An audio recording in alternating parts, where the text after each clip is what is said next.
I've flipped football on its head.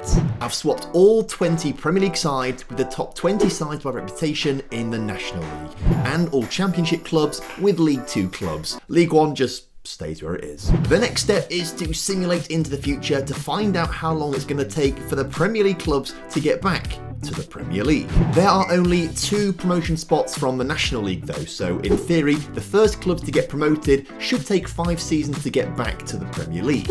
But the longer the former Premier League clubs stay in the National League, the less likely they are to ever make it back to the big time. And I reckon there will be some giants trapped in non-league football. But then of course there's the question of the National League teams that are in the Premier League. Some of these non-league clubs are going to have Champions League football in season 2, and with it they're going to have a ton of money. So how far will they go in Europe, and will they use all this money to build an incredible team to stay competitive by the time the big boys get back to the top flight? But then of course we've moved League 2 clubs into the Championship. The first clubs that get promoted from there into the Premier League, will they start to dominate on the grounds that they should be better than the National League clubs? There is so much happening in today's experiment, so let's jump in to season 1.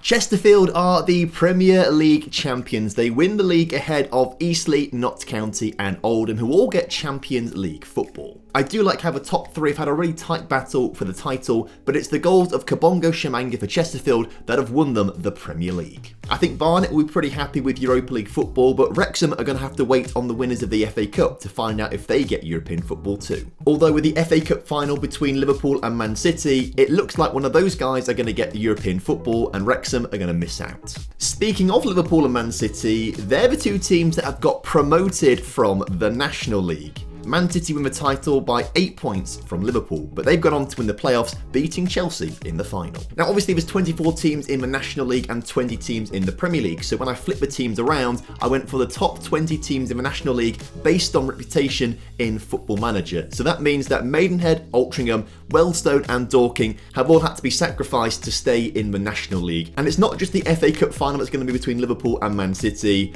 it's the Champions League final too, so one of these clubs will be in the Champions League next season, which is pretty impressive. Considering they're in the National League, this is the only way they're ever going to be able to stay in the Champions League if they just win it every single season. Oh, in case you're wondering, Middlesbrough won the League Cup, so they've got Europa League football next season too. But it's Watford, Norwich, Burnley and Sunderland who are getting promoted to League 1. We didn't do anything in League 1, so that's all the exact same teams. But in the Championship, it's Sutton, Bradford and Mansfield getting promoted. Will these 3 teams dominate the Premier League now they've been promoted? Well, the answer is kind of. As you can see, Bradford have won the title by 10 points from Wrexham, recovering from that disappointing first season. Sutton, who were also promoted, have come 3rd. Chesterfield, the reigning champions, have come 4th to get the final Champions League spot, and it's Mansfield in 5th with Europa League football. But unsurprisingly, this season's Champions League saw Oldham come bottom of their group with 0 points.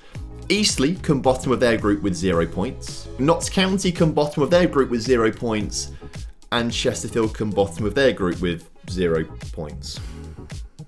Unsurprisingly, following the promotion of Man City and Liverpool, they've had another promotion, this time dominating League 2. Luton also get promoted in 3rd place, and the playoff final goes between Middlesbrough and Cardiff. As for the National League though, Arsenal win the title, but it's Wolves who get promoted via the playoff. This just shows how difficult it is to get promoted from the National League. Teams like Chelsea and Tottenham and Newcastle and Man United are stuck there for another season because the playoffs have been kind to Wolves. To be fair, from this first season there's probably too much news to keep up with, but the best place I go to for my football news is the One Football app. There I can see all of the news from world football and see the scores from every game around the world. You can follow your favourite teams to get push notifications straight through to your phone, and it tells you whenever anything happens in the game. Also, it's January, so transfers are very busy, and I like to look here for all the latest rumours and gossip around all of them. And to top it all off, you can watch live football on the app as well, including select Serie A fixtures every single weekend.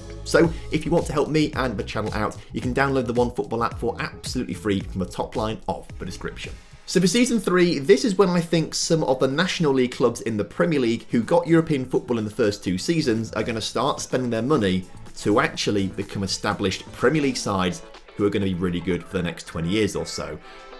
Or they could get relegated like Eastleigh and Chesterfield have just done. So Chesterfield won the title, had Champions League football. Eastleigh were right up there in second place, I think, in Season 1, Champions League football. They've both been relegated. Salford go on to win the title following their promotion. Sutton once again right up there in second place. Portsmouth have got 2 promotions in a row to be in the Premier League. They've come third place, and last season's title winners Bradford City are in 4th. I tell you what, if you're a fan of one of these clubs that have just got Champions League football, I reckon you should subscribe to the channel, because this is the only time I think you're ever going to see your club in the Champions League unless something miraculous happens in real life. Maybe it will do. Who knows? Football is unpredictable. Plymouth, 2 promotions in a row as well. They're also in the Europa League places, whereas the Conference League goes to Mansfield. So actually, all of the teams in the top 6 are not non-league clubs anymore, as in they didn't start off as non-league clubs. They were in League 1 and League 2.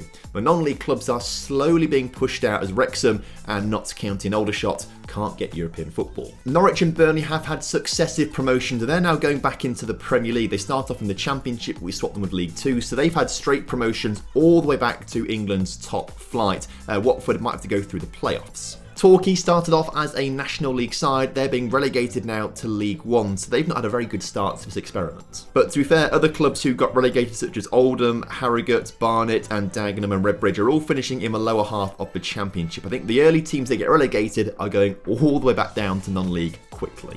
Obviously, Man City and Liverpool dominate League 1, so they're in the Championship next season. Arsenal and Wolves, who got promoted from the National League last season, have come on 120 points each, but by virtue of goal difference, Arsenal have got promoted. Oh, and Man United, they're going to have to wait longer. They lost in the final of the playoffs last season. They've come second in the league to Newcastle on goal difference and have just lost the playoff final to West Ham. But also poor Tottenham. I mean, Calvert-Lewin's there scoring 31 goals for them, and they cannot get themselves out of this division. Neither can Chelsea. What I do like, though, is Birmingham City, relegated to the Vanarama National Regional Divisions. They're in a bit of a tough spot right now. This is also the season when the Champions League changes from a group stage to a league phase, and it's a bit complicated, and I don't quite fully understand it just yet. But if you're interested, the English clubs have come 32nd, 33rd, 34th and 36th.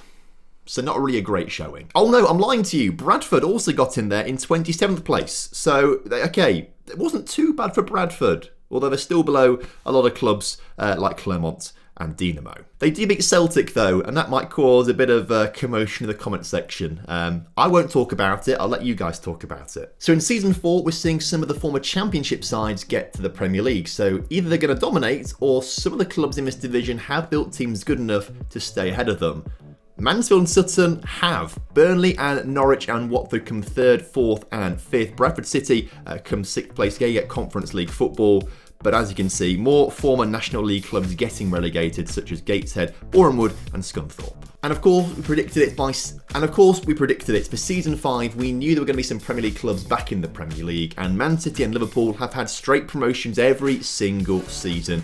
Congratulations to them. I rate Luton though. They're in League 1, but they've beaten Wolves to 2nd place in the division. Wolves do get promoted via the playoffs as well, but Arsenal are going straight up.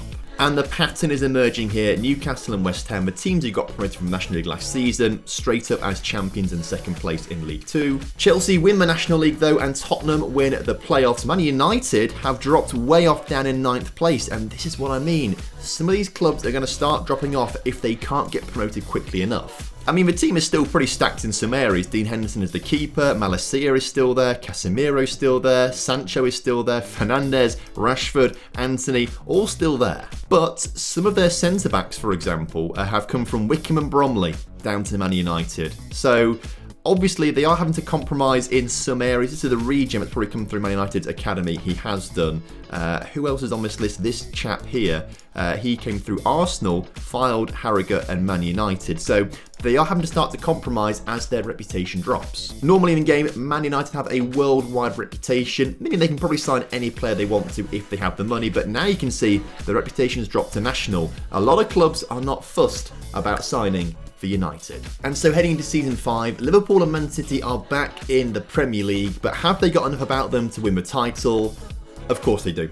Man City ahead of Liverpool for the title there. Man City dominate things there. Liverpool in 2nd place, and then a massive gap to Sutton, Bradford, Norwich, Burnley and Portsmouth. I think at this stage though, you've got to be pretty impressed by teams like Wrexham and Yeovil and Aldershot and Solihull Moors for staying in the Premier League. They're the only 4 left now that Notts County, Bromley and Halifax have been relegated. And I reckon this probably means that Wrexham, Woking, Aldershot and Solihull Moors have enough about them to stay in the Premier League. I think Sutton are the most impressive. They start off in League 2, but they've done really well to actually stay as a Champions League team when they got the chance to get in the Premier League. And again, Arsenal Wolves promoted, so it's just a long line of succession now as we drop through the leagues. Newcastle, West Ham promoted. Into League 2, can we see Tottenham and Chelsea promoted? Yes, we can. But what about the National League? Well, this time Man United win the title by a long way, so they're finally promoted alongside Aston Villa. But the teams I am worrying about are the teams that are still there. Leicester, Fulham, Leeds, Brentford, Southampton, Everton, Brighton, Palace and Bournemouth,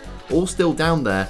They're all still right at the top end of the table, to be fair, so I guess they're going to take it in turns to just get promoted. But some of these teams that are getting relegated, like Bristol City, might have a chance, Wigan might have a chance, and maybe teams coming up like Boston, they could have a good chance of doing something good in the National League soon. But we've seen the race back to the Premier League won by Man City and Liverpool, and they're winning the title. Let's jump forward another 5 years now to season 10 to see how the football landscape has changed. And obviously Man City are still dominating, winning the title from Liverpool by 9 points. But I tell you what, Sutton United in third is so impressive. We knew some of these teams were going to be sensible, invest in themselves and bring some good players in to stay in the Premier League. And Sutton have not just stayed in the Premier League, they've stayed in the Champions League. I want to see them go on to win it now. Newcastle have come fourth, so they've got themselves back up to the Premier League with Burnley and Arsenal in 5th and 6th. But I tell you what, in 8th place Wrexham, I am well impressed that they're still in this Division 2. And I tell you what, I'm impressed by Bromley as well. They're in 17th. They've done just enough to stay in the Premier League and make that money work. The Championship is really interesting though. A lot of these National League clubs couldn't stay in the Premier League, but they do seem to be established in the Championship. You've got a lot of former National League clubs in there just about holding on. Chesterfield, Solihull Moors, Barnet, Yeovil doing pretty well. Woking in the playoff final against Luton. Maybe we'll see Woking back in the top flight, but Tottenham have finally got themselves back to the Premier League. League One is interesting because they've got a few former Premier League clubs such as Everton and Crystal Palace stuck in there. In League Two, where we put the Championship clubs in at the start of this experiment, well, they still have a few former Championship clubs in there. Cardiff just being promoted, Coventry losing in the playoffs, but a few of the clubs from non-league that we put into the Premier League have been relegated down this far. Eastleigh have just been promoted, to be fair, but it's not great for them that they've dropped this far down so quickly. As for the National League, finally Leeds are out of it. It's taken 10 years, but they're out. Bournemouth not quite so lucky, Brentford not quite so lucky either, but they're all the former Premier League clubs apart from Nottingham Forest who are just struggling massively. Oh, poor Forest. So there's a few Premier League clubs still there. It's taken a long time, but finally Birmingham are back into the National League as opposed to being in the National League North, where they've been for quite a long time and actually had 2 promotions. They just yo-yo alongside Forest with the National League North, England's 6th tier. Okay, let's go forward again, but this time I want to go 10 years in the future to season 20. I want to see a long-term impact of what we've done. And in the Premier League, I'm buzzing for this. Sutton United have still come 3rd place. I mean, it's still dominated by Liverpool and Man City, and it just has been since they got back to the Premier League. But Sutton just seems to be the best of the rest. In 3rd place again. Wrexham are still up in the Premier League as well. Plymouth have made themselves established there. Salford is still right up there as well, and Bromley must be a yo-yo club because we've seen them go up and down a couple of times. Sadly, Sutton have never won the Champions League. I mean, Man City have done very well. They've won most of them in the past 10 years or so, but Sutton never quite got there. They've never won a Europa League either, which is frustrating. I mean, Wolves have come runners-up 3 times, Burnley twice, and neither of them have gone on to win it, but Arsenal and Newcastle and West Ham have done in recent seasons. And again, for the Conference League, none of our non-league clubs have ever gone on to win it, although Bradford did come runners-up in 2026-27, and Portsmouth won it the season afterwards, but Burnley, West Ham, Newcastle, Arsenal, West Ham, Burnley, Newcastle have gone on to win it in recent seasons. It's a shame that. I would have loved to have seen Sutton win one of these. As for the National League, there is just one former Premier League club in there. It's Nottingham Forest. They've never escaped non-league football since we moved them there. Birmingham have had a resurgence. They're now back in League 2, as you can see, but no former Premier League clubs in League 2. And I'll be honest, the division looks kind of League 2-ish, doesn't it, really, in the grand scheme of things. Oh, Bournemouth right down there in the relegation zone. Birmingham have had a comeback. They've come 11th in League 2 this season, so they're on the way back up clearly. Bournemouth are in 22nd place, so they're the only former Premier League club in League 2. League 1 must be where most of the Premier League clubs are, right? In fact, no. None of them. None of the former Premier League clubs are in League 1. which must mean they're mostly in the Championship then if they've not already got back to the Premier League. Teams such as Brighton, Everton are in there, Southampton, Crystal Palace, Aston Villa, and Leicester down in 21st. So actually most of them, by looks of things, more than half have got back to the Premier League. In terms of the FA Cup, Sutton won 3 of them, but there's no real massive shocks or surprises there. And even the Carabao Cup, no one's really won it outside of the ordinary. I mean, Middlesbrough in season 1, I guess so, but after that, Man City dominate, Liverpool dominate, and then former Premier League just win it. 4 final losses for Sutton though. I feel bad for them. But I reckon Sutton are the most impressive team that we've seen in this experiment. I wonder if Kylian Mbappe would ever play for them. Well, I've done a video where I play his entire career in Football Manager. That's on screen for you right now.